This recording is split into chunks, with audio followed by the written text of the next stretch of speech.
Hey there, beautiful. Welcome to Trusting Divinity, a sacred and holy space of love and acceptance for whatever your current messy middle is. A place of soul rejuvenation, of basking and resting in Jesus. A place of learning and growing together in grace. Today, I have a special soul to introduce you to, an incredible woman who perfectly represents what it means in my world to trust divinity.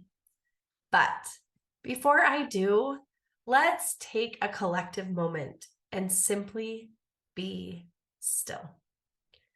Let's be in this moment and just breathe in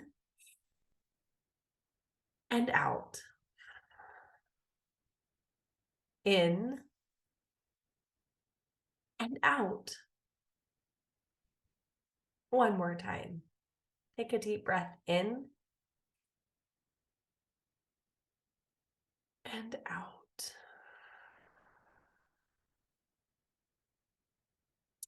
Isn't it amazing that with just a few deep breaths, we begin to feel our hearts and minds opening, becoming more receptive to the majesty of God's love?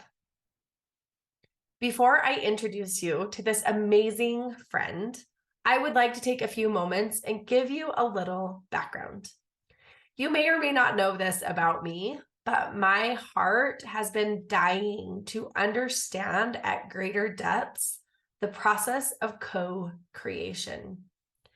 It seems at times I can hardly contain myself from gobbling up information. And God patiently waits for my excited heart that all too often wants to skip a few steps in the line upon line and precept upon precept growth process. He gently reminds me again and again to be the lily, to find stillness, that place where the answers within are given room to arise.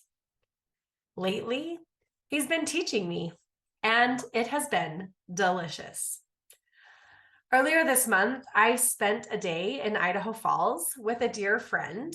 We attended Emily Bell Freeman's Exploring Grace event.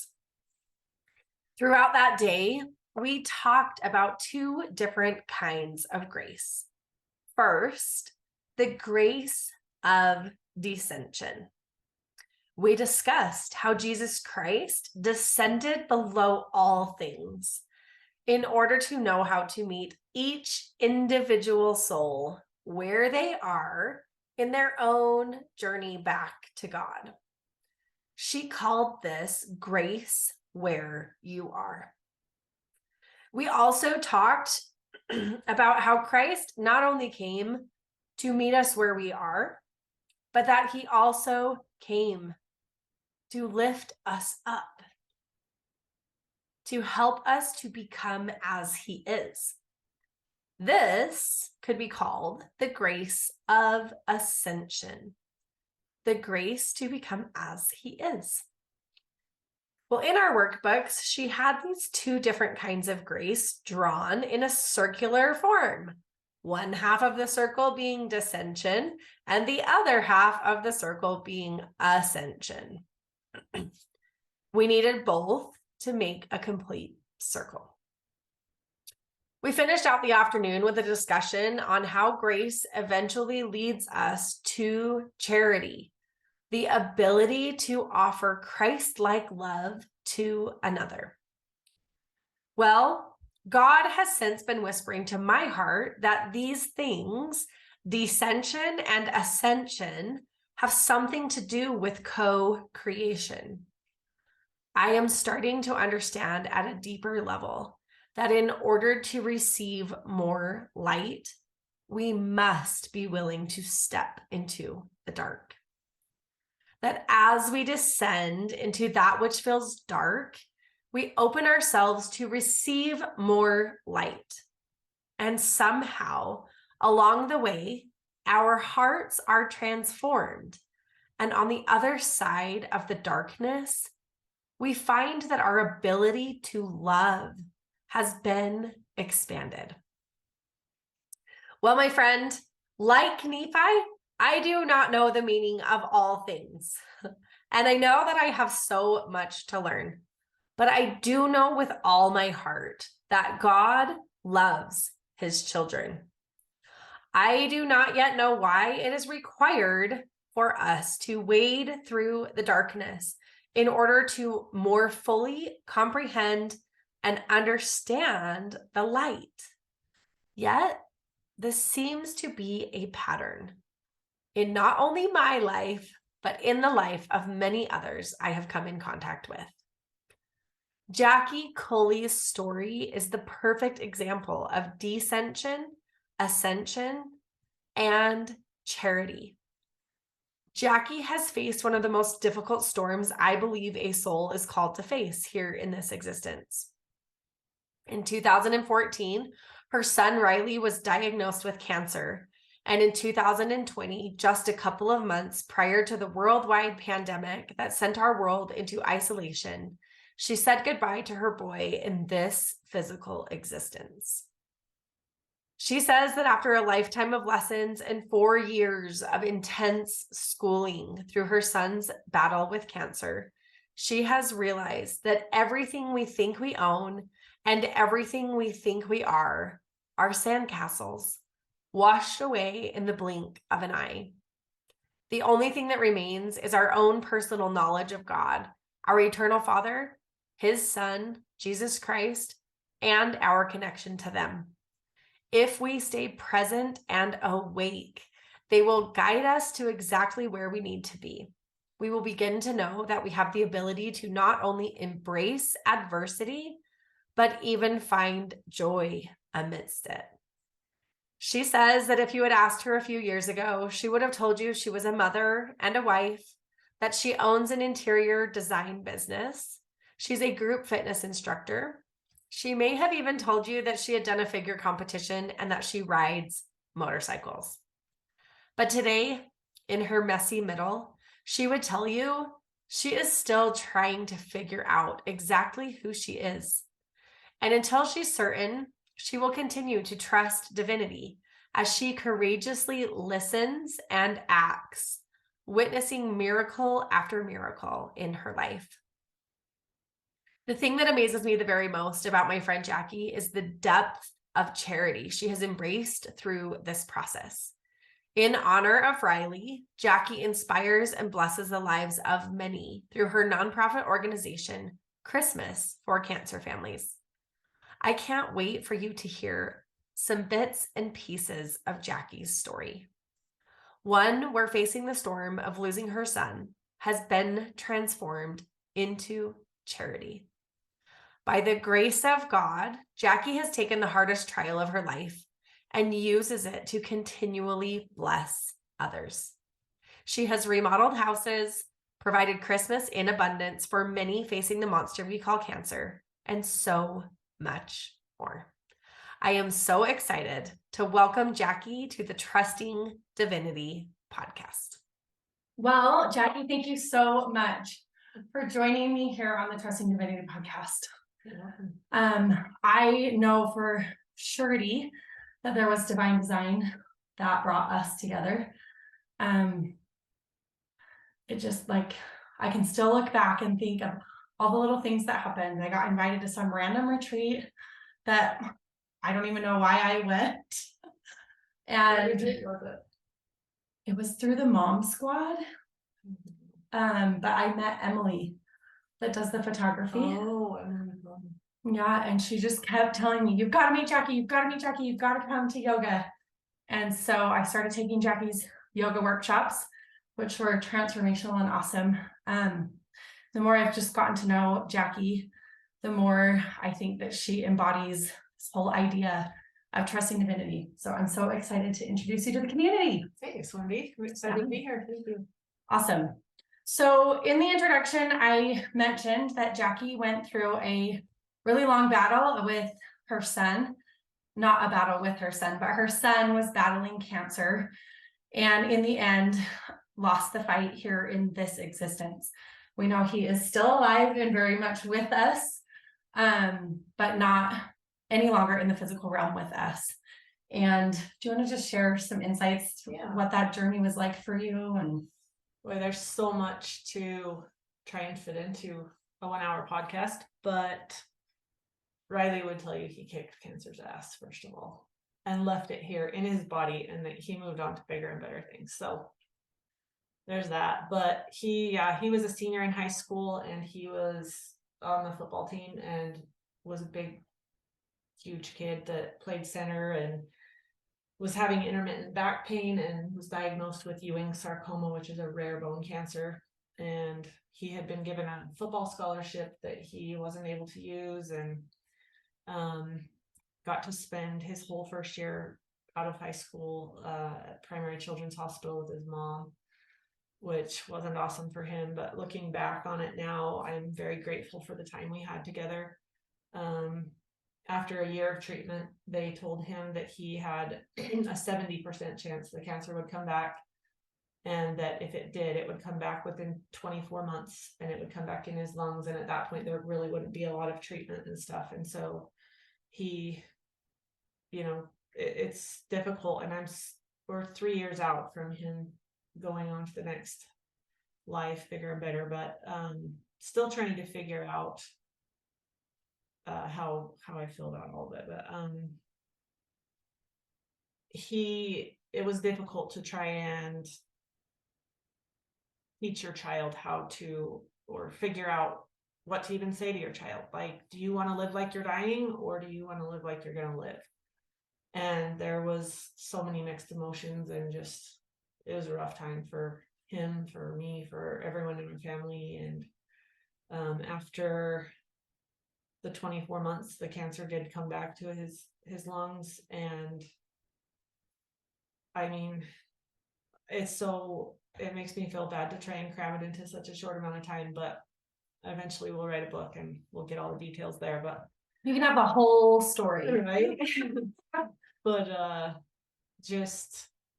I did watch him transform from just a 17-year-old young man into a 23-year-old wise soul that I feel like had accepted his mortality and had learned so much from the trials that God had given him, and was willing to do that, and went through all of the stages of every emotion, but in the end ultimately left here with peace and love and grace, and gave all of us the gift of videos that he had made for us that had like suggestions and information and love.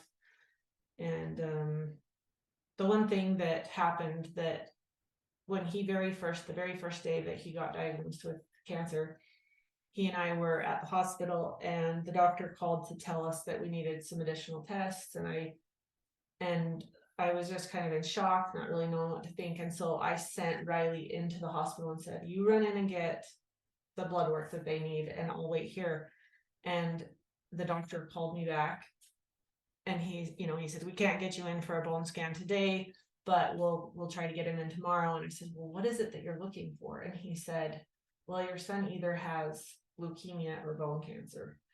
And like, when I think of somebody hearing that news, like if you were to see that on a movie or something, like what would you expect that person to react like? Like in my mind, I feel like I should have like freaked out or broke out into tears, but I just had this very calm, peaceful feeling. And as I sat alone in the car in that moment, I just thought, I had always struggled to know if God existed, and if he loved me, or if he was aware of me, or anything like that.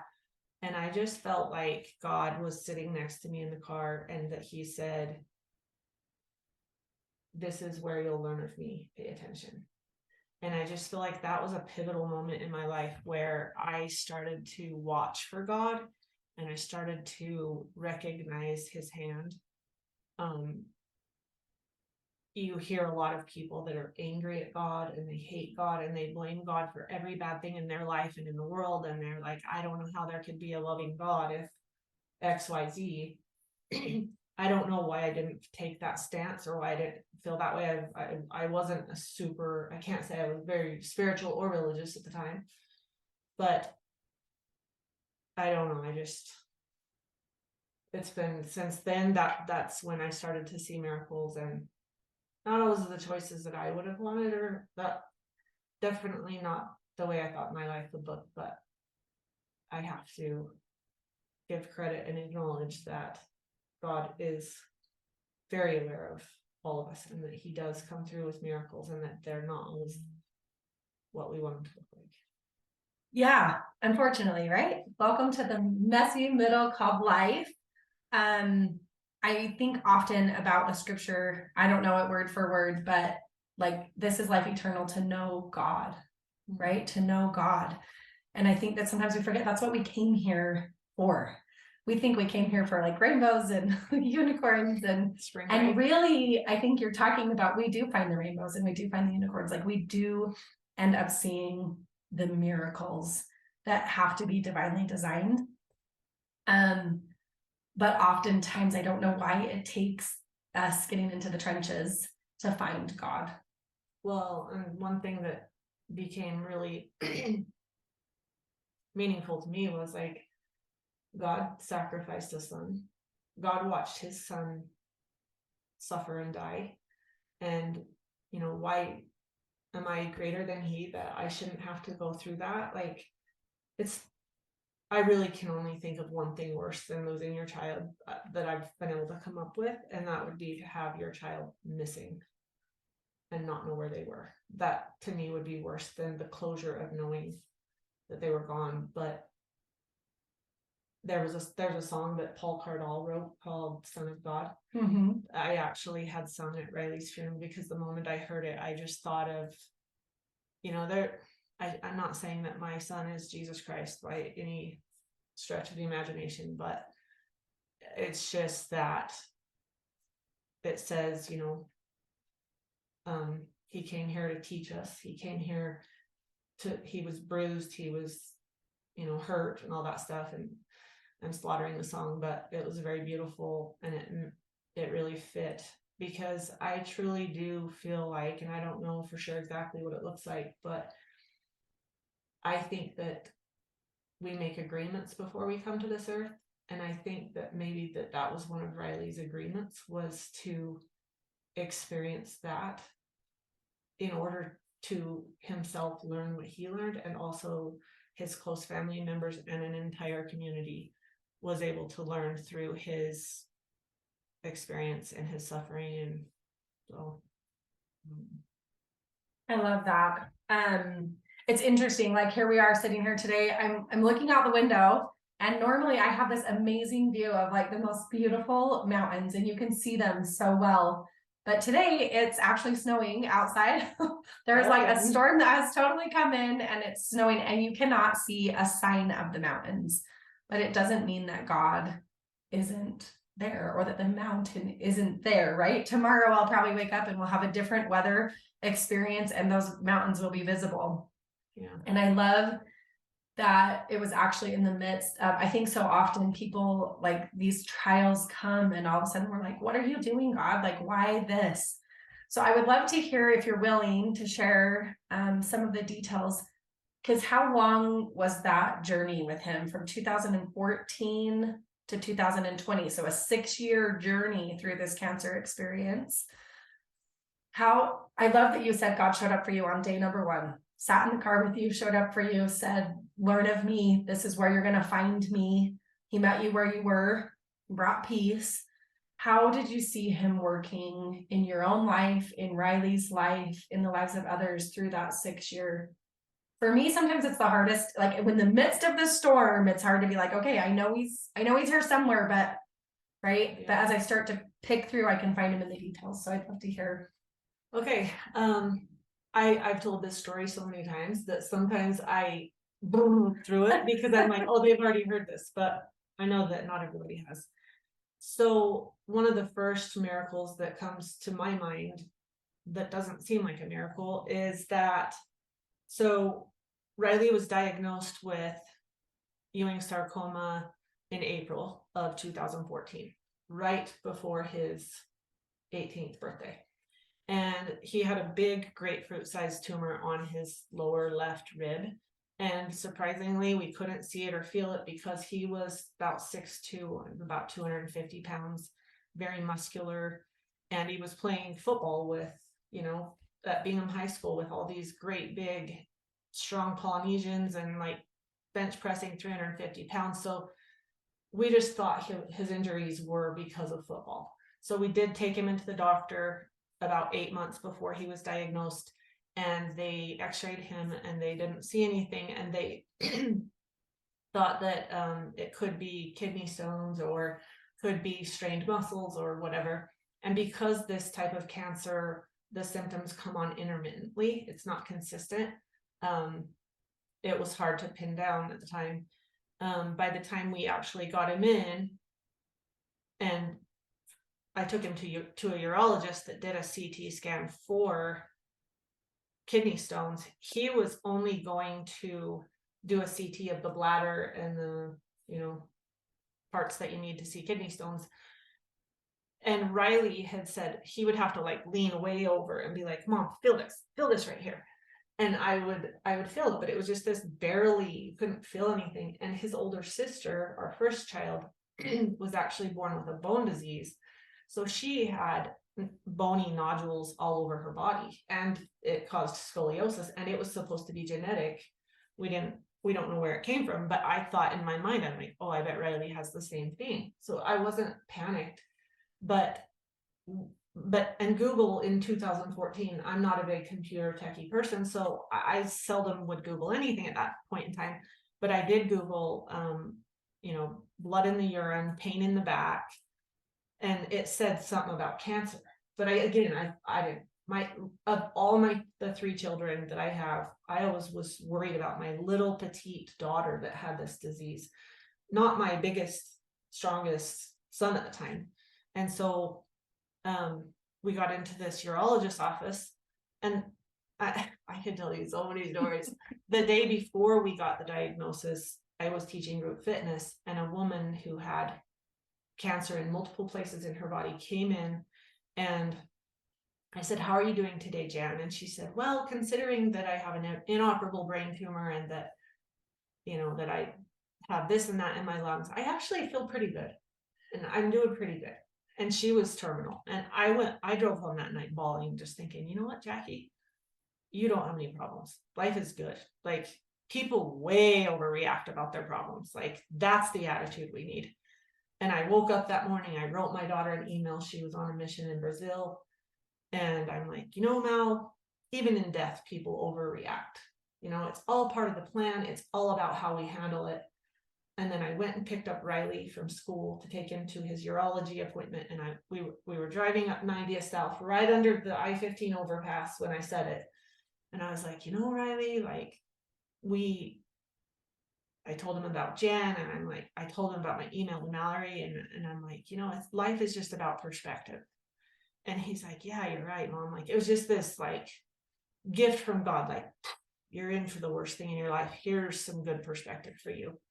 And we went to the doctor was just going to do the CT scan of the lower portion of his body. And at the last minute, as that doctor was walking out of the office, words just came out of my mouth. Hey, and he had already checked the bump in Riley's side. 2 doctors had, and one of them had told us he had an asymmetrical rib cage. One of us told us he had a protruding rib. So I was good with that. And as he walked out of the office, I said, hey, I Googled this thing, and I said, it said some weird cancer thing. And he's like, oh gosh, that's the problem with moms and Google. And I was like, well, I'm not one of those, but okay, you're right. And he goes, I really don't think it's anything, but he goes, you know what? Let's do a CT scan of that area. And I was like, no, I trust you. It's fine. But so that right there, like, was that a miracle or was it not? I mean, and then we went to the hospital. I told you we got the scans and everything. And then, okay, what was I going to tell you? Okay, so we got the diagnosis in April. They told us that he had the tumor.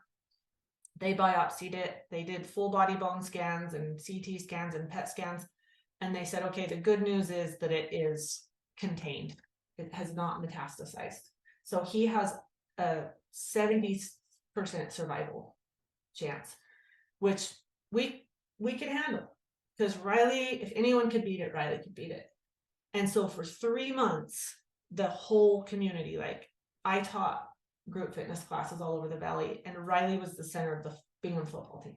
So mass fundraisers, 5Ks, auctions, bake sales, like, you name it, like, so much attention and love, so much support.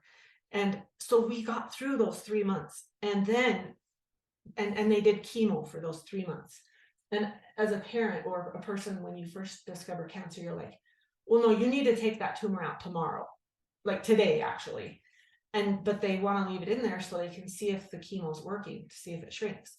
So they scanned 3 months, and their plan was to do chemo for 3 months, scan, see if it's working, continue chemo for a year, and then, surgically remove it or whatever at the 4-month mark.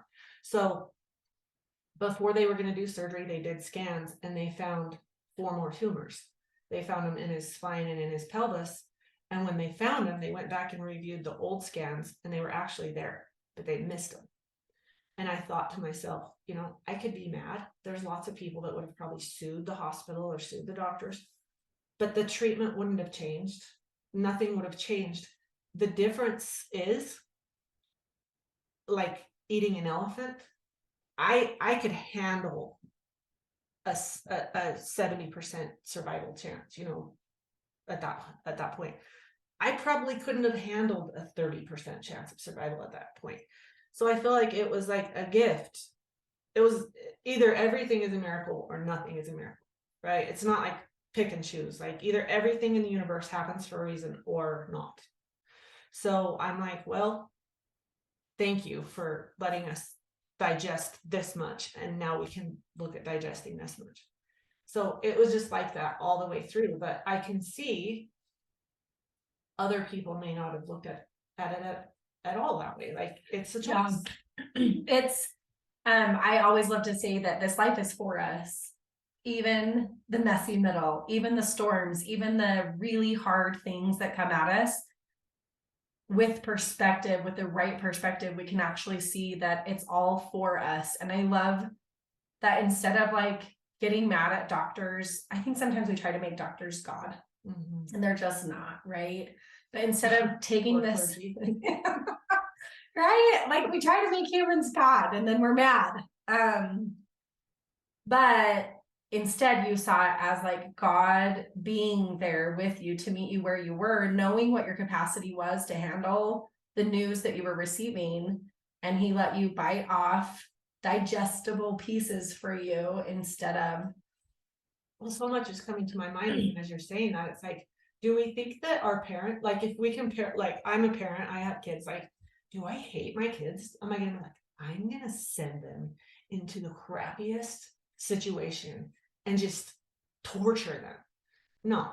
But there was a funny story that right before Riley got diagnosed with cancer, Riley chose to be the getaway car with his friends, and they all went into Walmart and stole a case of beer and got in Riley's little blue Mustang, all these big kids, and drove off. Well, there happened to be an undercover cop in the parking lot. So he took down Riley's license plate, and the cop showed up at my porch. And the cops are like, is this your car? And I'm like, well, it's my son's car. And he's like, well, he sold beer. And I go, well, what do you want me to do? Call him home? And he goes, well, that's up to you. And I go, what if I call him home and he's been drinking? And he's like, well, I'll have to impound the car and he might go to detention. And I was like, if there are no consequences, Riley's never going to learn. And that would make me a bad mom. And so I'm like, Riley, get home. The cops are here. And so after that whole episode, Riley was in tears that night, and he was like, Mom, I think that was supposed to happen. He goes, and I wanted to slap him upside the head. I even mentioned this at his funeral because it was just one of those moments where he's such a smart mouth. He's funny. And he was just like, Mom, I think I was supposed to have that happen because I'm supposed to be able to teach people about this. If I never experienced these things, how am I going to teach anyone about them? And I'm like, yeah, right. And so I think it's the same with God. Like, he puts us down here and wants us to have I think we wanted the opportunity to know what it feels like to have a physical body and to experience things, but yet we're born and the last thing humans on earth want to do right now is feel. And that was the whole thing we were the most excited about, to come here to find out what that was like. But we don't want to feel. And I still don't want to feel. I'm not saying I want to feel. I'm just kidding. Yeah. But yeah, so, and then, yeah, Riley fought the cancer for that whole year. And when it came back, there were just, like, for instance, cancer is expensive and it requires a lot of time and energy. And I see it differently all along the way. Like, while you're going through it, when a parent has one child with cancer, yes, they have other children, but they are focused on getting rid of that cancer to save their child. And so, yeah, I'll talk about that later. The thing I was going to say was, we didn't know if Riley would live. Chances were that he wouldn't live.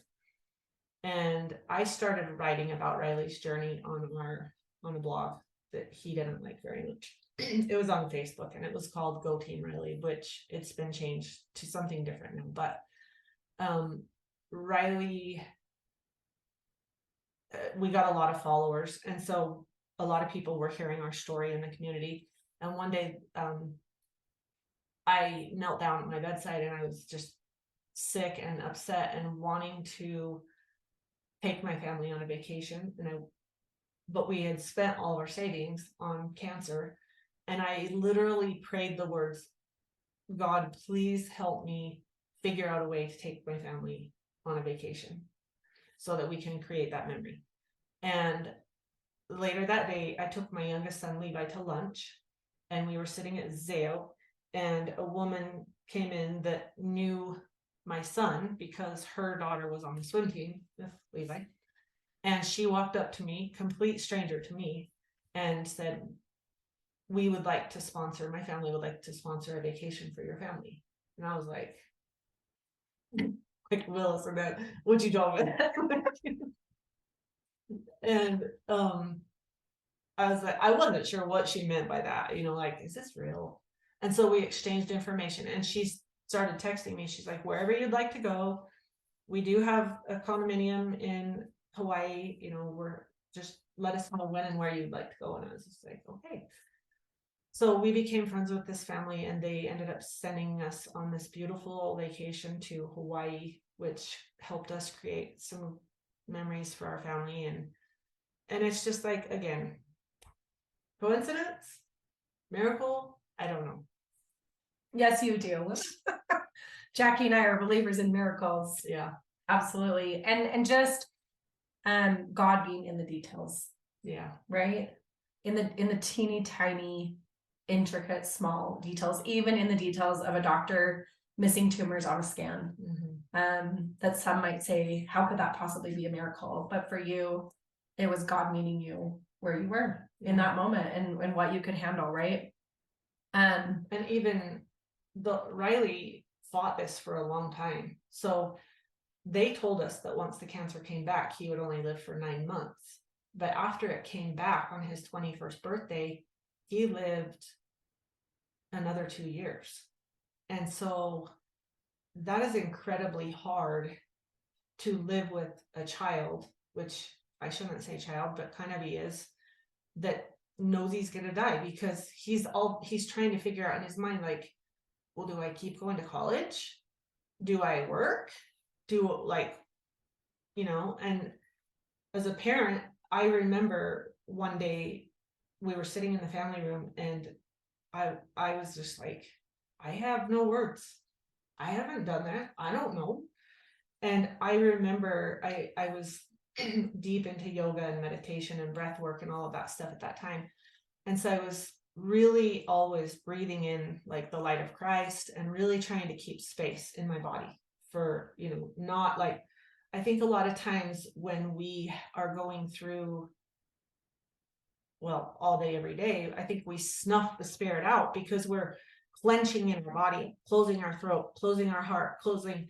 And I was really trying to like keep myself open and recognize my feet on the floor and like having space in my body so that my spirit could be the one to guide this thing.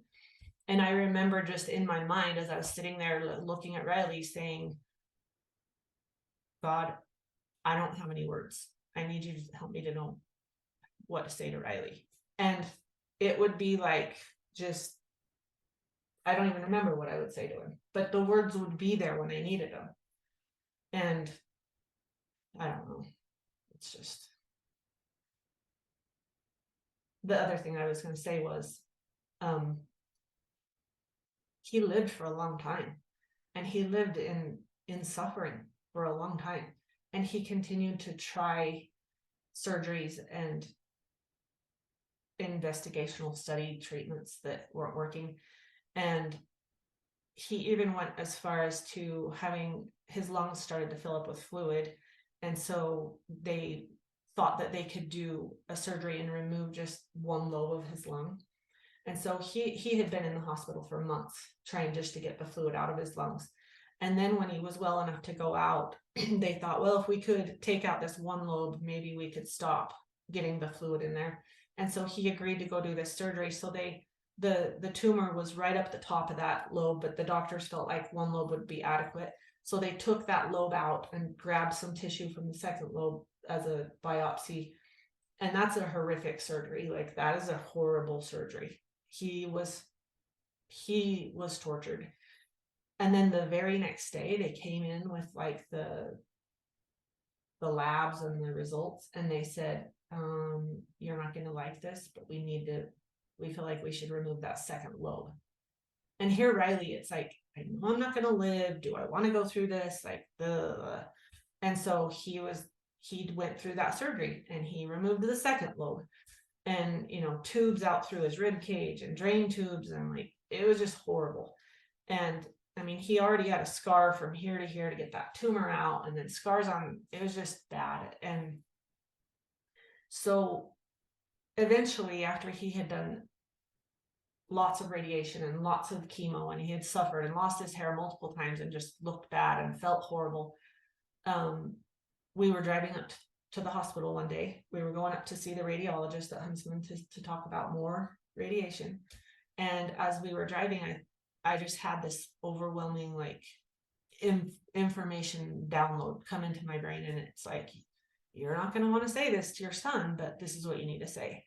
And I'm like, I don't know if I can say that.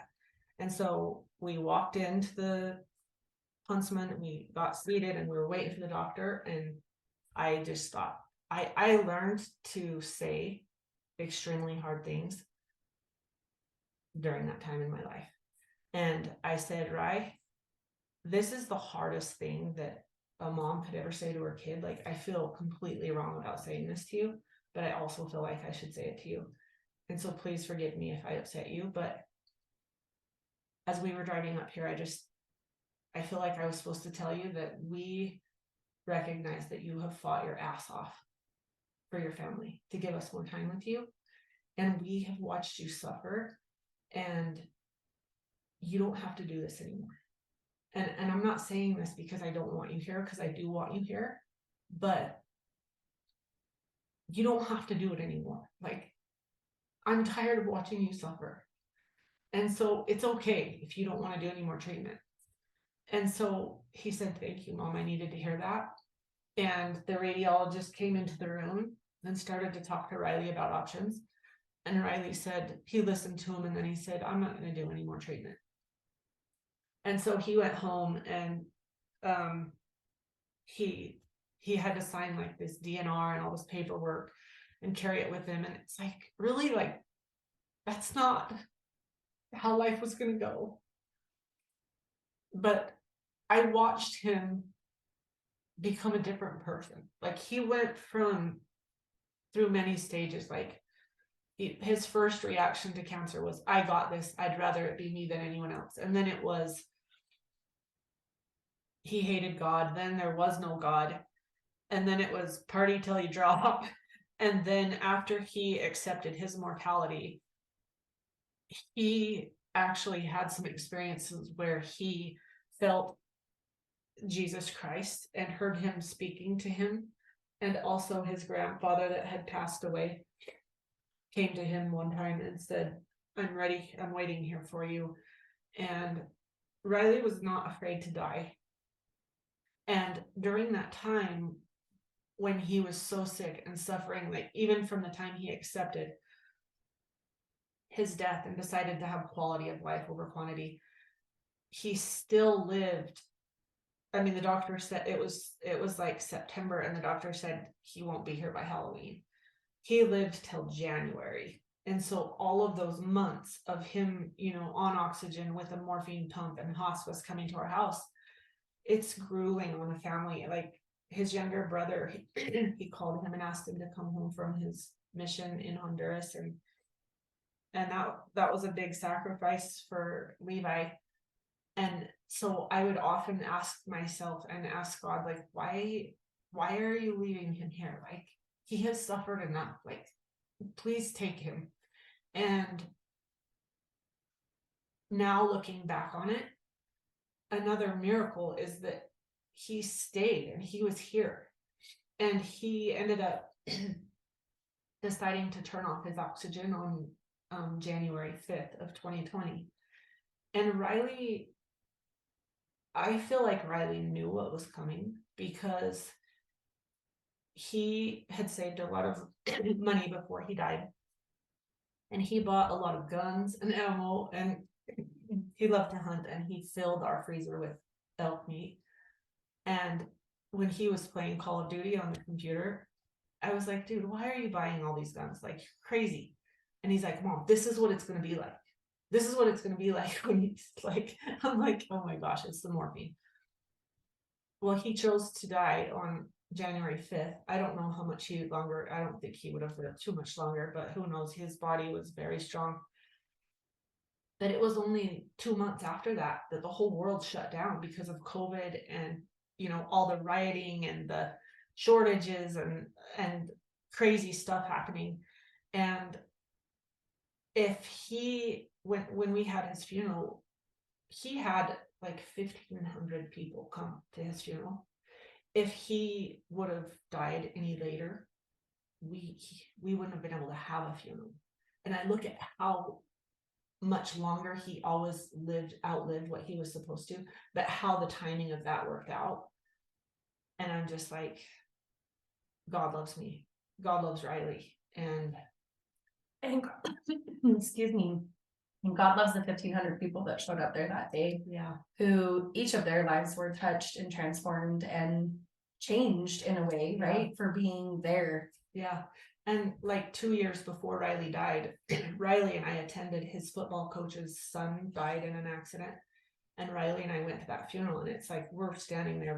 Riley and I are both just in shock because we know this is what's going to happen for him.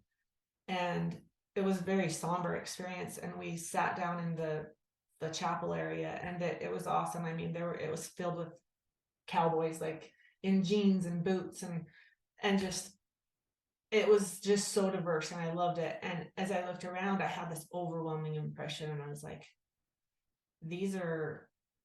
I can't remember the kid's name now. Stetson. His name was Stetson, I think. These are his people. These are the people that he will help from the other side. Like, these are his people. And so I knew that, and I knew that would be the case at Riley's funeral. And so I knew what needed to happen at Riley's funeral, and Riley and I talked about it. And there were a lot of people at Riley's funeral that didn't even know about Jesus Christ, didn't know, didn't believe in God. And I look at the number because of who Riley was. Like, he was a manager at Nike, and everybody that met Riley thought they were his best friend. And everybody, yeah, so I think you're right that those 1,500 people did need to be there. Yeah, I love that. And it's always so interesting, right? Because then we know that there were those people who had the exact opposite, and their people Right. were called to go during a really hard time, and maybe they weren't offered a funeral or didn't get to have the same experience. And yet God was somehow, I know, meeting every single one of those children where they were, right? And giving them, I think sometimes what we need is different than what we want. Yeah. And I think it's because we have souls that want deeper things than maybe our surface level self. Yeah. I love it. There's a lot of circumstances too that I can't, like, this really fits well with my circumstance, but I've met a lot of people who have lost children to suicide, and I don't have any opinion. Like, I don't know. I don't have any answers. And my heart, I do remember when Riley was sick for so long and the toll it took on our family. I remember saying, would it be easier to lose your child quickly in an accident? Like, this has just gone on for so long. Or would it be easier, And so at the time, I really didn't know. But now I am so grateful for every single day that we had with Riley. But when I talk like this, because I've been around a lot of moms that have lost their kids to suicide, I can't speak for them. I don't know how they feel about that. I bet they all feel differently. Yeah, absolutely. And there's sometimes that there's so many things that we don't get answers to right now. And I think that that's part of our journey of faith, right? Our journey of seeking to believe in things that we don't understand and that we can't fully comprehend and see, and all those things. I love that you bring up, I know that my life has changed because Jackie Culley has been in my world. But Jackie has taken this really hard thing. And I know that, like, it's not like, oh, we're 3 years out and I've overcome it all and I know exactly how to deal with it all. I know that it is still a messy middle for Jackie continually, and that the grief process continues. I think for as long as you're here on this earth, right? Yeah, you let me know if it ever stops. But I think it would be sad if it stopped, because I think that that's what love, right? Like, I think love invites us to grieve. Yeah. When we lose those that we love. But Jackie has done some really incredible things, and touches many, many, many lives as she tries to honor her son and the battle that they went through. She knows how hard it is. And I just know, like, little bits and clips, but I know that she continues to see, like, she often says, like, I'm just here letting God conduit through me to help people going through similar things that she has gone through. And not always the same, not always a cancer journey, but oftentimes a cancer journey. She has started a nonprofit organization called Christmas for Cancer Families.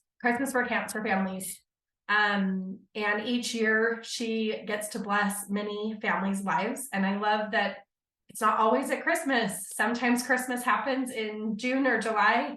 They've done lots of different things. She's had opportunities to re-gift what that woman gave her, a vacation for her family so that they can make memories. She sent multiple families to Bear Lake for a family getaway so that they can just have some present moments of joy as they process all the things that they're going through. She has done Christmas to the hilt for many, many, many families. I don't know how you'll ever choose. Not me, but all the volunteers that do it. It does take a whole community. She has a whole tribe. But I feel like it was born out of the darkness that you experienced, and then wanting to give some people hope and light. And I mean, they've remodeled a home for a family. She brought in a whole crew, and they totally redid a house for a family twice, multiple times. And I know that you continue to see God in the details as you step into this. And you, I imagine, see Riley in the details helping you from the other side. I don't know how you'll ever choose which stories to tell, but if you want to try to pick a couple, I just would love to hear how God continues to show up in the details in your messy middle. Okay. Wait, this is the messy middle. We're all always in a messy middle here. I'm just gonna just tell the truth. Okay. Wendy asked me to talk about this. And so I've thought about it and thought about it. And my perfectionistic, like, this has always been easy for me to come tell a story, because I think what happens is we like to believe that we have life figured out, you know? And so many times in my life, I do the work and I go to therapy and I read every self-help book I can get my hands on, and I listen to all the podcasts. And then I'm like, I get it. I'm no longer in denial. I've got it figured out. I know my mission and my purpose. This is how it started.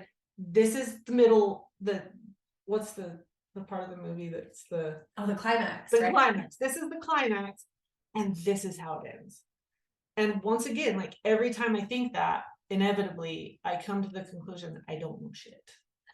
And so again, as Wendy was like, could you tell some of the miracles? I'm just like, okay, I've got to, on my list of to-do things, I'm like, write down miracles for Wendy. And it's like moving from week to week. And I'm like, I can't, because the end isn't at all the way. Like 6 months ago, I've done many podcasts talking about this beautiful orchestrated nonprofit that has been born of this awful thing.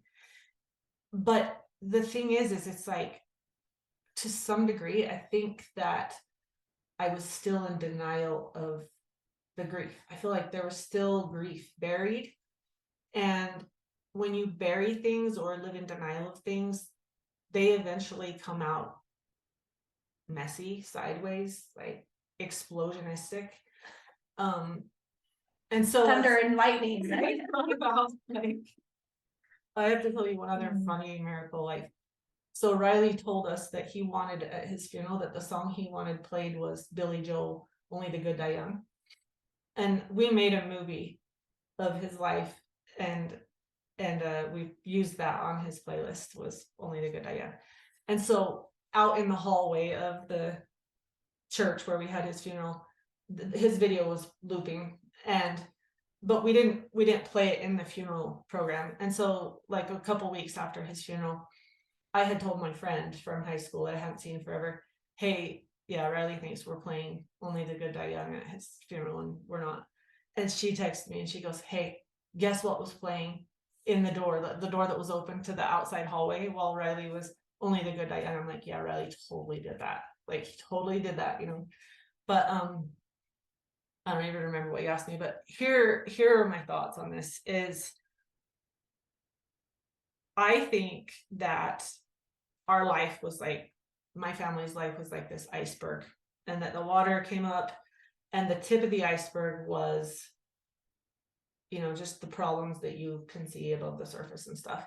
I think Riley's cancer, like, when something big, a big trial comes into your life, I think it probably happens for purpose, for divine reasons, to blow up that iceberg. Because in order for us to heal and to do our work, I think we have to shrink that iceberg down. Like, for most people in their life, they're going to therapy for this part up here, but there's all this underlying stuff. And so I think trial and tragedy comes to speed up the process and to blow that up. And I honestly believe that trauma and abuse and all these hard things are stored in our physical bodies, in our DNA, and are passed down through generations of time, and perhaps could be what causes cancer or contributes to it. I don't know. Like, I don't know all the answers, but I do believe Riley agreed to come down and to disrupt the dysfunction and to disrupt old beliefs and to disrupt whatever was going on. Not that there was anything horrible going on that we could see, but just, you know, generations of people not really knowing who they were or what their worth was, or that they were not functioning as well as they could in a family unit. And so this giant iceberg gets blown up. And so I'm swimming, through the shrapnel. My family's swimming through the shrapnel. We grab onto the biggest chunk we can find, which at that time was our community, religious community. And then another big bomb goes off, and that section of the iceberg gets blown to smithereens. And I'm looking around at so much shrapnel, and I'm just swimming, but I don't even know what direction to swim anymore. I don't even know what end is up. And that's where I have found myself lately, is trying to hold on to or collect or grab any piece of truth that I once thought was solid, immovable truth. I mean, I think that truth is fluid as we go through this life, but I think, and I was thinking about, like, okay, how does this story end? I don't know how this little picture in my mind ends. That's why I can't do this podcast today, Wendy. And then I thought of, like,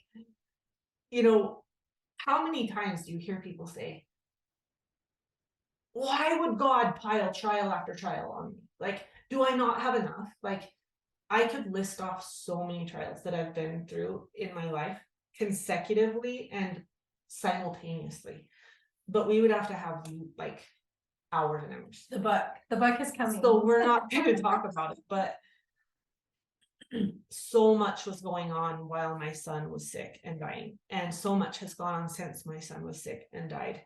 And I have other family members they each have their own stories, and my husband has a story, and I do, and I thought to myself, like, why do these hard things happen all at once? And I saw a little, like, bee on the side of my window while I'm driving in the car, or on the windshield, and you're starting to go, and you're like, how is that bee holding on to that windshield? And it's just like, it's shaking, and the legs are just sticky enough to hold it there, and you're like, I am, like, amazed that you're holding on, and you're like how fast can I go? yeah, so hold on. And then finally, when you, like, hit 100, the bee finally, like, goes flying, And I think that's maybe, is that how God is? Is he's like, I need you. There's more to life than this car. There's more to life than this little pretty picture of spring break that you thought you were coming here to experience. There's more to life than, this perfect family, or this whatever it is you have envisioned for yourself. And he's like, I need you to let go and trust me and see what's out there. And that bee probably got banged up on the way down, but eventually that bee his whole reality was expanded because he stopped holding onto that car. So that was how I decided to end that picture story for you. But back to Christmas for Cancer Families.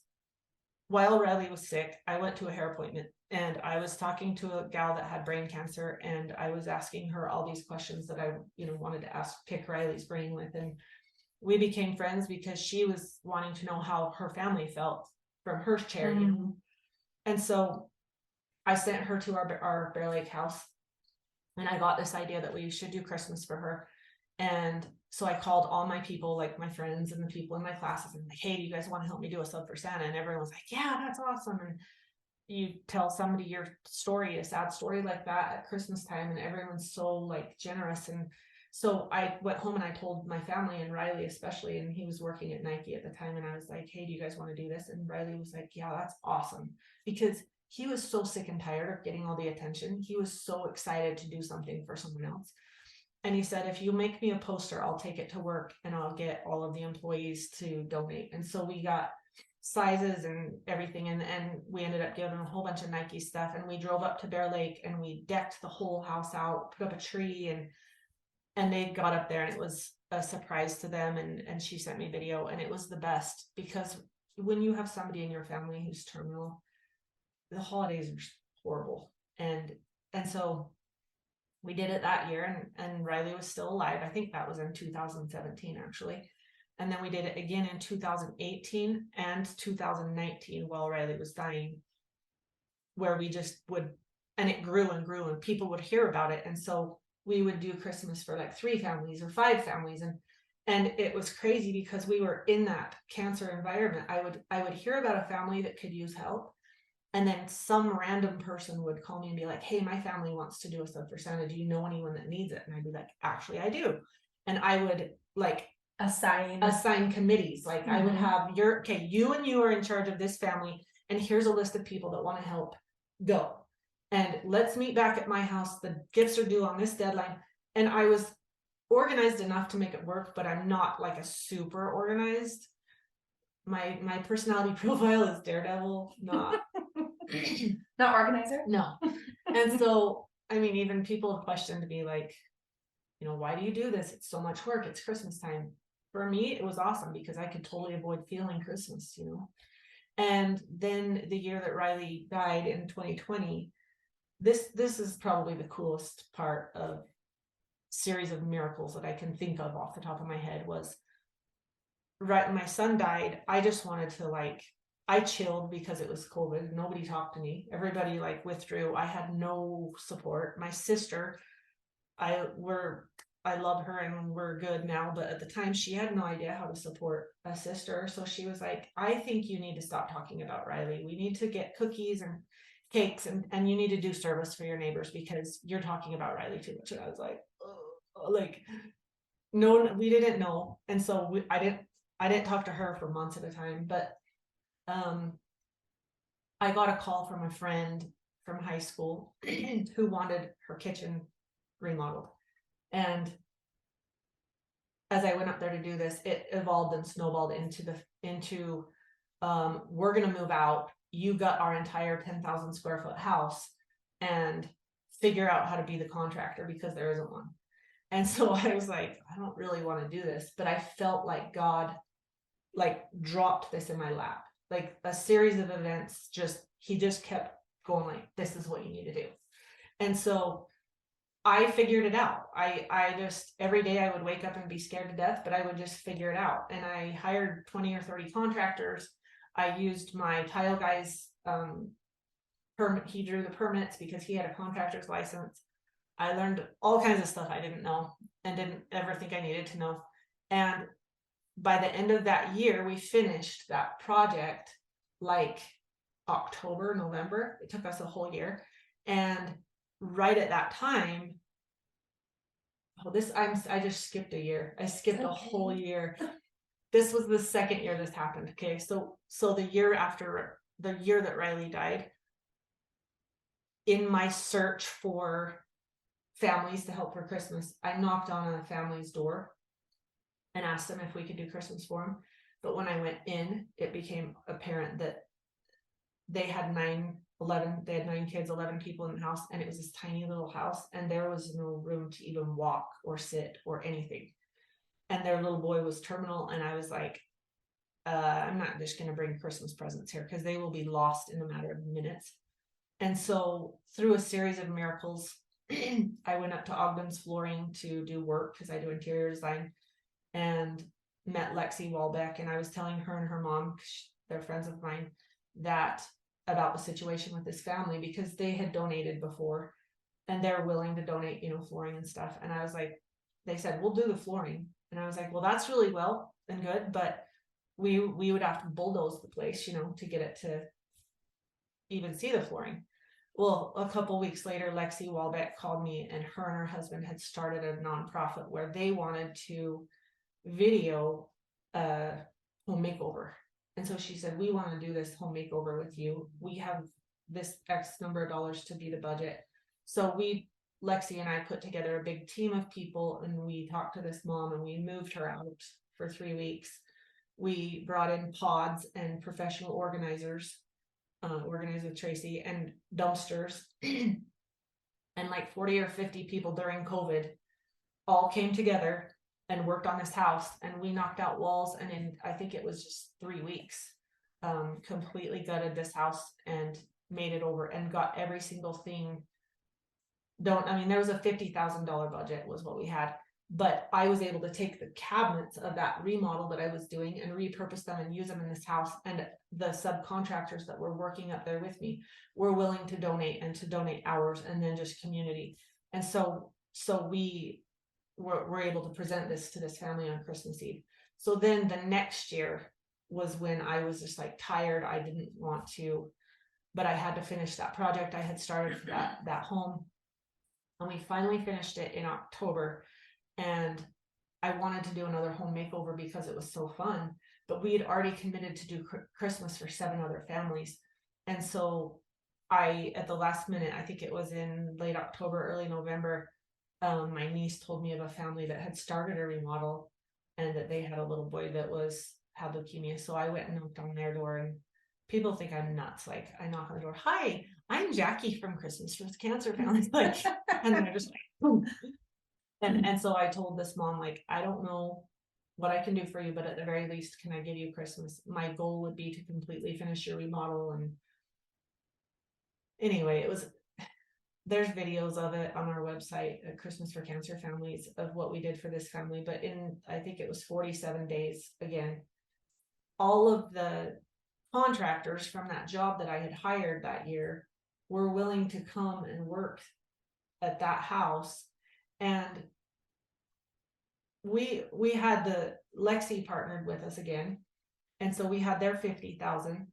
And the day after, she wasn't even sure if she was going to partner with us because they had moved to St. George. And so she said she would let me know. So when I went and talked to this mom, I wasn't sure if I was going to have help or not. And so then Lexi called me like within days and said, "We want to help you." Well, later that night, I got a phone call from a stranger who said, "Hey, my name's Leslie.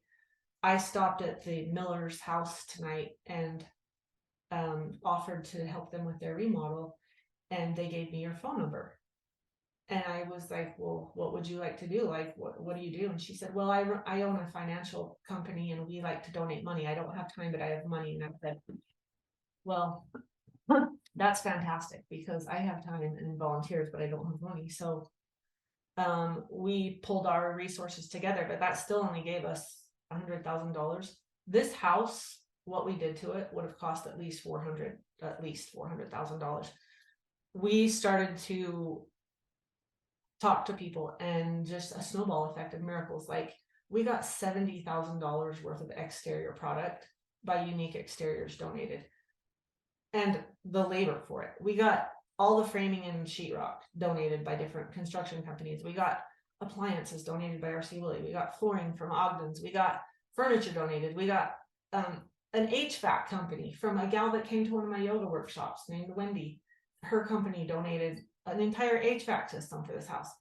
And so it's like, I'm watching all this happen, and it's just not by coincidence, And so, having done those great and miraculous things in the name of Christmas for Cancer Families, my expectations of myself and of keeping Riley's name alive were just like, it was awesome. But then it's like, well, can I keep this up? Like, because the biggest fear that you have when your child dies is that you're afraid that they'll be forgotten. And so this, really helps us to deal with the holidays, but also to make sure that Riley's story is told. So this last year, we ended up moving before Christmas, and we were doing a remodel for our own house. And I was concerned, like, well, how will Riley be remembered in this new community? And how will I get volunteers to come help us in this new community? And I just had to put my faith in God, and I just started to look for people to help and for people willing to help. And also in the process of that year, I found an attorney who was willing to help me turn it into a 501c3. And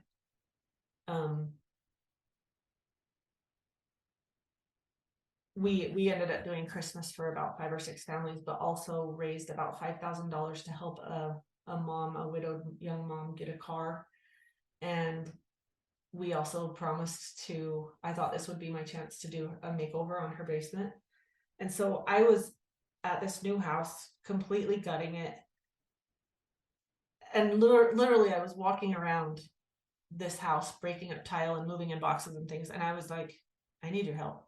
Like, I've made some big promises and I need your help. And within hours, I got a phone call from some guy I don't know.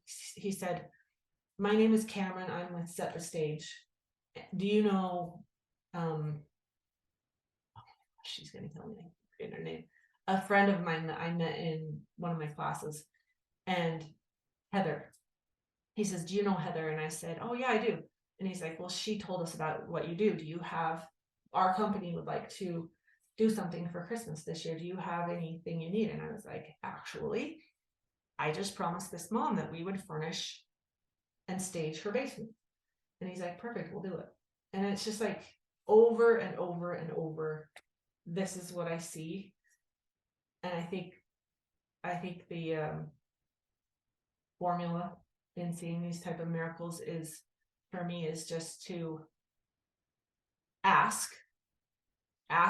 I want to be your hands. I want to be a conduit. I want to know please help me to know what my purpose is. Please help me to know my greatest potential. Please use me for whatever you can here.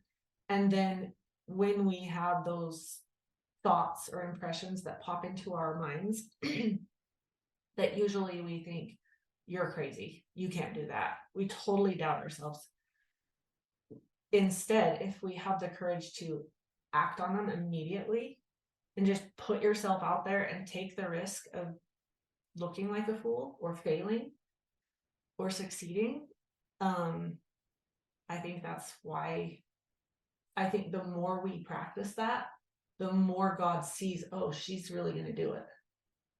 And then the bigger the assignments get, or the bigger the trust relationship is developed, like, she'll do this if I tell her to. And so I think that's how this has happened. And this last year was a different type of experience for Christmas for Cancer families. I'll share it quickly, but I met a woman. I went to a retreat to teach yoga to moms that had kids with cancer. And this mom seemed fine. She seemed like she had it all together. Her child seemed like he was doing well. And I knew that I wanted to select one of those moms to send them to Bear Lake for Christmas. And so I wasn't sure. I didn't have an impression while I was there. And so I called 2 separate other moms and said, who should I send to Bear Lake this year? And both of them independently told me this same mom's name, Jenny Moon. And so I called Jenny and I said, can I send you? And she was like, no, there's other people that need it more than me. You should give it to someone else. And I paused and I said, Jenny, you deserve this. You deserve it. You're supposed to have it. 2 different people told me you were supposed to go. Will you accept it? And she was like, we would love to go. I found out she had recently been divorced. She was living in her mom's basement. And so she took her 3 little kids to Bear Lake for Christmas and met her dad up there. And she texted me on Christmas Eve and she was like, Gavin isn't doing well. Where's the closest hospital? And I was like, oh crap. I said, there really isn't a good option up there. We'll come and get you. Do you want us to come and get you? And she said, let me get back to you. So she got a hold of his doctor and FaceTimed him. And Gavin's doctor talked to Gavin and looked at him and he said, I think he'll be okay. Just watch him and we'll get him in tomorrow if he needs to. Well, Gavin had the best day ever on Christmas Eve. He had swam and played in the snow, and Jenny had taken family pictures, and he had opened some presents, and Jenny tucked him in bed on Christmas Eve, and he did not wake up on Christmas morning. And so I opened my eyes and picked up my phone on Christmas Day to a text that said, Gavin isn't breathing, please come here. And it was awful. But as I drove up that beautiful white snow-covered Logan Canyon to Bear Lake to help this mom, I'm like, was that a coincidence that I met her? Like, she didn't have somebody in that moment. She needed the comfort of thinking or feeling like there was somebody coming that had been there, that had been through that could support her or have any idea of what to do next, and that's a huge responsibility. Like, I showed up and I did my best, and as we packed her family up and we followed her and her dad and her brother that came out of the canyon, it was a very sacred experience. And I just thought, I had this overwhelming feeling that it's like this mom had driven her son to this beautiful place to deliver him to Jesus on Christmas Day. And he finally felt peaceful and comfortable enough to go. He had been sick and was crippled and would have probably been crippled, I don't know, but Jenny felt like he had had the best day of his life and then went home on Jesus's birthday, and I felt just like there were legions of angels like lining that canyon, like, and her brother was driving her out of that canyon, and I was like, she is a powerful woman. She has had this experience because God's going to use her to touch a lot of lives. And so she feels, I'm humbled, but she feels like she met me for a reason, and that Gavin died on Christmas for a reason, because she's supposed to be part of Christmas for Cancer Families, and she wants Gavin to be remembered. And it's like, it's just all these beautiful, horrible, beautiful things that happen that we can choose to look at as divine, or we can choose to be filled with hate and anger. Yeah, and you've done such an incredible job. And I know, like, right, day to day, it's a roller coaster ride, and it's messy. And I first of all want to thank you for showing up here today and sharing, because I know it was a little bit of a roller coaster ride to just get here, right? Yeah. But I actually love that roller coaster ride, and I love that we're talking about it, because I think everyone is on the roller coaster ride, but yet they feel like they're the only person on the roller coaster, and they feel so alone on that roller coaster ride. But we're all here riding the roller coaster. And so I thank you for your willingness to be real and raw and vulnerable. And like, Wendy, I'm just going to tell you the truth. And my iceberg has been shattered, and I'm still swimming, and I'm still trying to pick up the pieces. And I've heard you say a couple of times that Christmas for Cancer Families, in a way, has been an escape, like a way to kind of not have to feel it all as you go through the holidays and recognize that you don't have your boy here with you. And that is such a hard time of year when you've experienced loss. And from an outsider's perspective, and from my perspective, I see once again a loving God giving you something that piece by piece, he's letting you digest the grief. Because I know that this Christmas, as you stood there with this mom, it stretched you to the brink of what you thought you were capable of feeling. And so Christmas Cancer for Families may sometimes be an escape, but I also know that God is using it to help you feel and to help you process in digestible pieces those really hard things. Right? Yeah. And to anyone who has lost someone, especially a child, I mean, we think there's like the 5 stages of grief, and it takes X number of years, and it doesn't. It's like, when you lose a member, I mean, he was the middle child, for heaven's sakes, like, when you lose a child or a family member, there's a big hole, and it's like a vacuum. It's just like this empty spot, and everyone's doing their best. We don't know, like, we still get together, and it's like there's this, I don't know whether to call it an elephant in the room or a vacuum in the room, because we're like, well, who's going to do what Riley used to do? Like, Riley was our bridge. He was making sure everybody was having a good time. He was Mr. Entertainer. So naturally, like, Riley and I are a lot alike. So I'm like, oh, he left me alone in this. And so I try to step in to double time that. And it's like, after a family get together, I know my kids, like, we're still just trying to figure it out. Like, it's awful. And I know that I think that from the outside, I think, social media, and we put all the miracles on our website, or on our Instagram and Facebook, and it just looks so easy and fun and awesome. But it's like, yeah, that's the good part, but it's not like that on a daily basis.